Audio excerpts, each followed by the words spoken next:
예레미야 성경 51장입니다. 51장 33절부터 44절까지입니다. 44절입니다.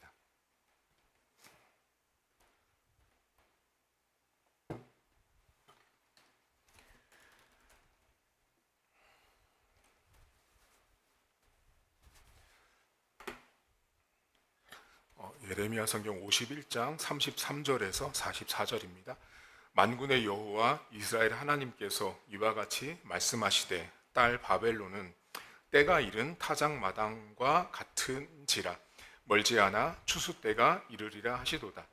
바벨론의 느부갓네살 왕이 나를 먹으며 나를 멸하며 나를 빈 그릇이 되게 하며 큰 뱀같이 나를 삼키며 나의 좋은 음식으로 그 배를 채우고 나를 쫓아내었으니 내가 받은 폭행과 내 육체에 대한 학대가 바벨론에 돌아가기를 원한다고 시온 주민이 말한 것이요 내 피 흘린 죄가 갈대아 주민에게로 돌아가기를 원한다고 예루살렘이 말하리라. 그러므로 여호와께서 이와 같이 말씀하시되 보라 내가 내 송사를 듣고 너를 위하여 보복하여 그의 바다를 말리며 그의 샘을 말리리니 바벨론이 돌무더기가 되어서 승냥이의 거처와 혐오의 대상과 탄식거리가 되고 주민이 없으리라. 그들이 다 젊은 사자같이 소리 지르며 새끼 사자같이 으르렁거리며 열정이 일어날 때에 내가 연회를 베풀고 그들이 취하여 기뻐하다가 영원히 잠들어 깨지 못하게 하리라. 여호와의 말씀이니라.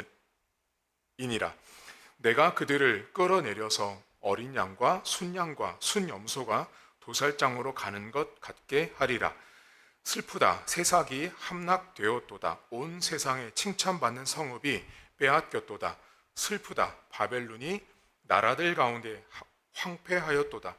바다가 바벨론에 넘치며 그 노도 소리가 그 땅을 뒤덮었도다. 그 성읍들은 황폐하여 마른 땅과 사막과 사람이 살지 않는 땅이 되었으니 그리로 지나가는 사람이 없도다. 내가 배를 바벨론에서 벌하고 그가 삼킨 것을 그의 입에서 끌어내리니 민족들이 다시는 그에게로 물려가지 아니하겠고 바벨론 성벽은 무너졌도다. 아멘. 오늘 성경은 바벨론의 심판이 이루어지고 임박했음을 말을 합니다. 성경에 보면 오늘 여러분 44절 맨 끝절에 보면 내가 벨을 바벨론에서 벌한다. 이 벨이 이 바벨론이 섬겼던 우상과 관련된 신입니다. 그래서 이 바벨론이 하나님 앞에 심판을 받는데 이들의 상태를 표현하는 구절이 33절에 나옵니다. 여러분 33절 보시면 바벨론은 때가 이른 타작마당 같다라는 표현이 나옵니다. 때가 이른 타작마당 같다라는 말은 어떤 말이냐면 이스라엘은 농업국가인데 보리나 밀을 추수하면 타작하는 마당을 만들어 놓고 거기에 벼나 이 보리나 밀을 깔아 놓습니다. 그러면 소나 짐승을 그 위로 지나가게 만들면 그 발을 밟으면서 곡식들이 털어집니다.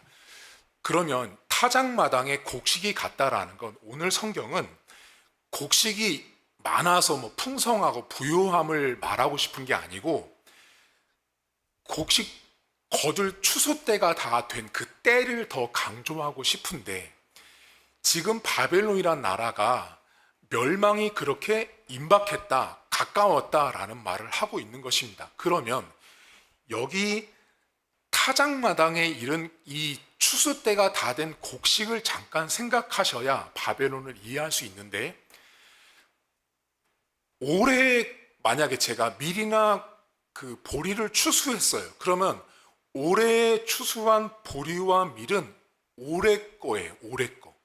이 지금 추수한 이 곡식이 작년에 추수한 곡식과 다르죠. 또 내년에 추수할 곡식과도 다른 거죠. 자, 다시 말하면 지금 추수하는 마당에 놓여 있는 바벨론이라는 이 표현 속에는 뭐가 담겨 있냐면 올해만 있는 거예요. 올해. 그러니까 작년 것과도 다르고 내년 것과도 다른 딱 올해가 마지막인 거예요. 다시 말하면 다음이 없다라는 뜻이에요. 추수마당, 추수하는 타작마당에 있는 바벨론의 뜻은 뭐냐면 때가 가까웠다라는 말과 더불어서 이제는 이 나라에는 다음이 없다. 희망이 없고 기대도 없고 약속도 없는, 다음이 없는 나라가 바벨론이었어요. 그런데 이 나라를 하나님이 심판할 때 어떻게 하냐면 39절 보세요.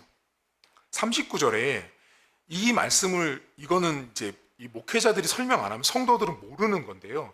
열정이 일어날 때 내가 연애를 베풀고 할 때 뜬금없이 열정이 나오거든요. 이 열정이, 이게 되게 어려운 거예요. 그래서 성경이. 이 열정은 어떤 열정이냐면 바벨론을 무너뜨린 나라는 페르시아입니다. 그러니까 페르시아가 바벨론을 점령하겠다라고 하는 그 열정을 말해요. 그러니까 지금 전쟁으로 이제는 바벨론이 한마디 숨이 끊어질 때가 다 된 거예요. 그때 그 열정이 일어날 때, 자, 내가, 이거 하나님께서 이들을 심판을 어떻게 하시냐면 그들이 연회를 베풀고 그들이 취하여 기뻐하고 즐깁니다. 자, 지금 이 사람들이 어떻게 하고 있는 거 하나님이 딱 지적하고 그들을 어떻게 심판할 거냐면, 이들이 자신들을 멸망시킨 나라가 일어났음에도 불구하고 술 먹고 놀고 기고만장한 거예요. 신학자들은 뭐라고 말하면 자아도취에 빠져있는 바벨론이라고 지적합니다. 왜 자아도취겠어요? 감히 우리를 누가 이기겠냐거든요. 왜냐하면 바벨론은 그 시대에 여러분 전 세계를 제패한 나라였어요. 가장 막강한 나라가 바벨론이었어요. 그런 이 사람들이 먹고 마셔도, 우리가 술에 취해도, 누가 쳐들어와도 우리는 지지 않는다. 자아도취, 기고만장에 빠져 있었던 나라가 바벨론이었어요. 자, 그러면 아까랑 연결해 보세요. 다음이 없는 추수마당에 들어와 있는 바벨론인데 그 사람들이 뭐 하고 있냐면 술 먹고 놀고 있는 거예요. 지금 바벨론의 형국을 오늘 우리가 읽은 이 큐티 본문이 딱 한 문장으로 뭐라고 표현하냐면 타작마당에 놓여있는 곡식더미처럼 다음이 없는, 오늘이 마지막이고 아무것도 기대가 없는 그 나라가 술 먹고 연회를 베풀고 있는 거예요. 여러분, 연회를 베푼다라는 말은 어떤 의미냐면 과시하고 자랑하고 드러내고 남들에게 있어 보이는 거예요. 얼마나 대단했겠어요, 여러분. 바벨론이라는 나라는 엄청났습니다. 자, 우리가 신앙생활 하면서 다음이 없는 교회, 다음이 없는 신앙생활을 하는데 연회를 베푸는 교회와 신자들의 모습이 있습니다. 다음이 없다라는 건 기대할 것이 없음에도 불구하고 다음이 있는 것처럼 살아가는 교회, 신자들이 있습니다. 그리고 연회를 베풀죠.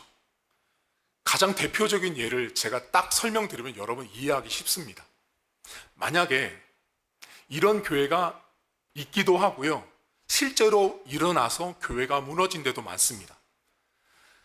목회자들이 가장 선호하고 가장 원하고 가장 즐겨하는 게 뭘까요? 담임 목사들은 목회자가 되면, 여러분 총신대 신학대학원에 가면 몇천 명의 신학생이 있는데요, 그 중에 대부분은요, 그러니까 100%를 따졌을 때 99%, 대부분은요 다 중형교회도 아니고요, 다 작은 소형교회에 목회하는 목회자들이 됩니다. 1%에서 2%도 안 되는 아주 극소수의 사람만 여러분들이 잘 아는 대형교회 목사님들이 돼요.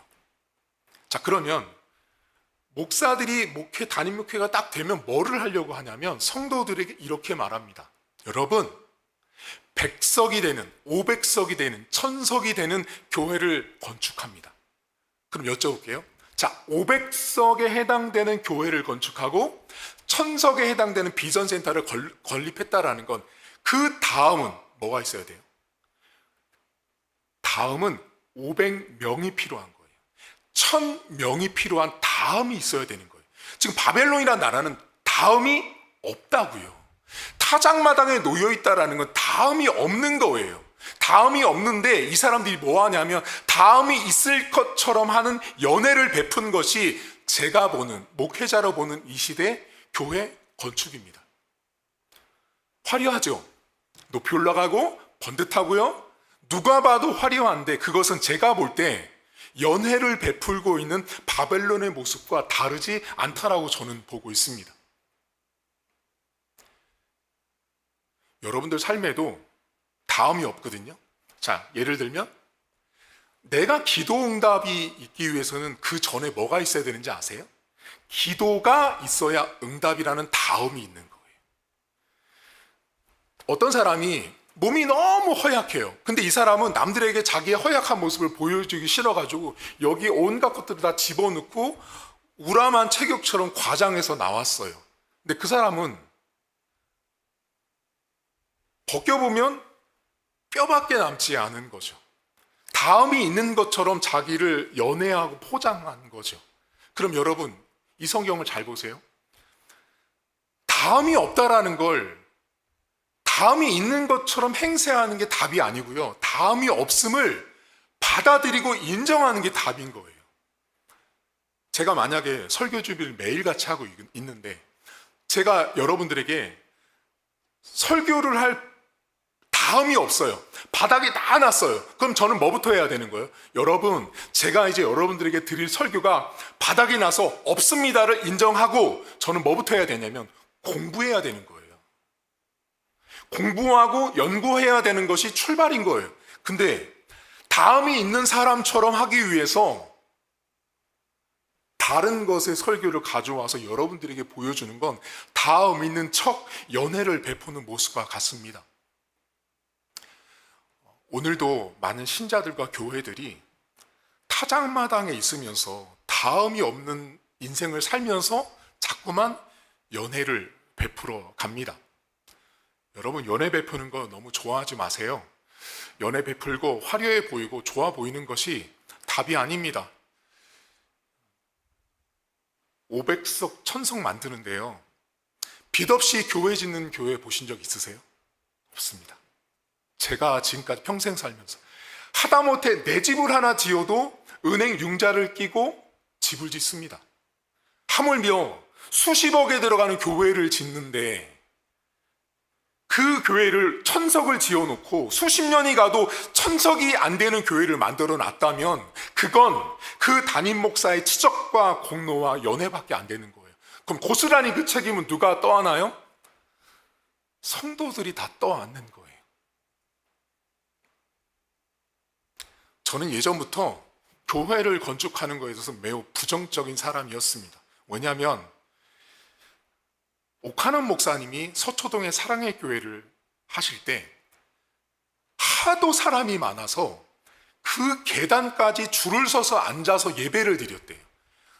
그러니까 계단에도 차고 넘쳐서 그 다음도 너무 힘든 예배가 지속되다 보니 성도들 안에 도저히 안 되니까 예배당을 건축하자고 그렇게 요구해도 오카넌 목사님은 반대하셨어요. 그게 제가 신학교 학부 때, 신대원 때, 그때 오카넌 목사님이 한창 목회에 열을 올리시고 열정을 다하실 때 모습이었어요. 저는 어린 시절에 그런 목사님의 모습을 멀리서 보면서 배웠죠. 근데 한국이 교회가 너무 타락했죠. 여러분들도 타락하셨고요. 연애 베푸는 걸 너무 좋아하죠. 다음이 없잖아요. 다음이 없는 것은 받아들이고 인정하고 다음이 없음을 내가 하나님 앞에 내려놔야 되는 거예요. 그리고 연애를 베풀면 안 되죠. 왜 연애를 베풀어요? 연애를 베풀 게 아니라 어쩌면 애곡을 하고 상을 베풀어야 될 거죠. 하나님 앞에 곡을 하면서 하나님 도와주십시오라고 하는 게 더 정답이지 않겠냐는 거죠. 오늘 하루도 내 자신을 한번 돌아봤으면 좋겠습니다. 나는 타작마당에 놓여있는 다음이 없는 인생인데 그 다음이 없는 인생인 내가 연애를 베풀고 있진 않나 라고 돌아보시고요. 기독교, 교회, 신자에게 다음은 여러분 물질도, 현상도, 사실도가 아니라 복음이 다음입니다. 다음을 위한 모든 출발은 복음으로부터 시작되어야 하고 다음을 위한 출발도 하나님으로부터 시작되어야 하는 것입니다. 그것이 복음이 아니고 사람이 되다 보니까 건물이 되고 연회가 되다 보니까 하나님은 사라지고 복음은 사라진 마치 바벨론 같은 타작마당에 놓여있는 인생으로 전락하고 만다라는 것입니다. 타작마당에 놓여 있는 교회가 되지 말아야 합니다. 타작마당에 놓여 있는 다음이 없는 신자로 살아가지 말아야 합니다. 그리고 연애를 베푸는 걸 너무 좋아하지 마십시오. 연애는 연애를 베풀 때 베푸는 것이지 아무 때나 연애를 베풀면 교회가 성도들이 힘들고 망가진다라는 것입니다. 오늘도 복음으로 다음 있는 신앙생활, 복음으로 다음 있는 교회가 될 수 있는 저와 여러분 될 수 있기를 주의 이름으로 축복합니다. 하나님 아버지, 바벨론이라는 나라는 다음이 없는 타작마당에 놓여 있는 나라였습니다. 그런데 그 나라가 연애를 베풀고 술을 먹고 즐기고 놀고 있습니다. 자기 도취에 빠져 있고 기고만장한 나라의 모습을 오늘 성경에 기록합니다. 하나님 아버지, 교회라는 곳은 복음을 통해서 다음이 준비되어야 하는 장소이고 신앙생활이라는 것은 내가 예수 그리스도를 믿는 복음 때문에 다음이 준비되어야 하는 것인데 시대가 자꾸만 복음이 아닌 십자가가 아닌 성경이 아닌 말씀이 아닌 다른 것으로서 다음을 준비하는 사람들이 너무나 많아졌습니다. 500명을 수용하는 본당을 만들었다면 그 다음은 500명이 있어야 됨에도 불구하고 수십 년 그 목사가 은퇴할 때까지 500석을 채우지 못한 채 그 교회는 수십 년간 빚더미에 앉아놓고 성도들을 힘들게 하다가 그 목사는 은퇴하고 성도들만 어려워지는 교회들이 너무나 많습니다. 하나님 아버지, 내 자신이 타작마당에 놓여있는 신앙생활을 하지 않나 돌아보길 원합니다. 내가 하나님이 없는, 복음이 없는 삶을 살면서 다음이 있는 것처럼 남들에게 눈을 속이고 마음을 속이는 자가 되지 않길 원합니다. 하나님, 내가 다음이 있기 위해서는 복음으로 살아가는 자여만 내가 다음이 있는 것입니다. 다음이 없으면서 다음이 있는 척 연애를 베풀고 사람들에게 우리 교회가 잘 나가는 것처럼 잘 되는 것처럼 말하는 것은 거짓이고 하나님이 기뻐하지 않습니다. 하나님 아버지, 우리 사랑하는 성도들 각자가 오늘도 하나님 때문에 다음이 있다라는 고백을 할 수 있도록 도와주시고, 또한 내가 다음이 없음에도 불구하고 연애를 베풀려고 하는 오만과 교만에 빠지지 않도록 도와주시길 원합니다. 하나님, 목회자로 우리 교회가, 우리 성도들이 신앙생활하면서 연애 베푸는데 눈이 멀면 우리는 복음을 또 하나님을 왜곡하고 하나님과 관계없는 신앙생활을 할 수 있을 가능성이 매우 높습니다. 우리 성도들과 신자들, 우리 교회가 하나님 아버지 앞에 항상 복음 때문에 다음이 준비된 교회, 하나님 때문에 다음이 예비되어 있는 교회, 하나님 때문에 다음이 준비되어 있는 신앙생활을 하는 우리 온 교회 성도들 될 수 있도록 은혜를 베풀어 주옵소서. 감사드리며 예수님의 이름으로 기도하옵나이다. 아멘. 하늘에 계신 우리 아버지, 아버지의 이름을 거룩하게 하시며 아버지의 나라가 오게 하시며 아버지의 뜻이 하늘에서와 같이 땅에서도 이루어지게 하소서. 오늘 우리에게 일용할 양식을 주시고 우리가 우리에게 잘못한 사람을 용서하여 준 것 같이 우리 죄를 용서하여 주시고 우리를 시험에 빠지지 않게 하시고 악에서 구하소서. 나라와 권능과 영광이 영원히 아버지의 것입니다. 아멘.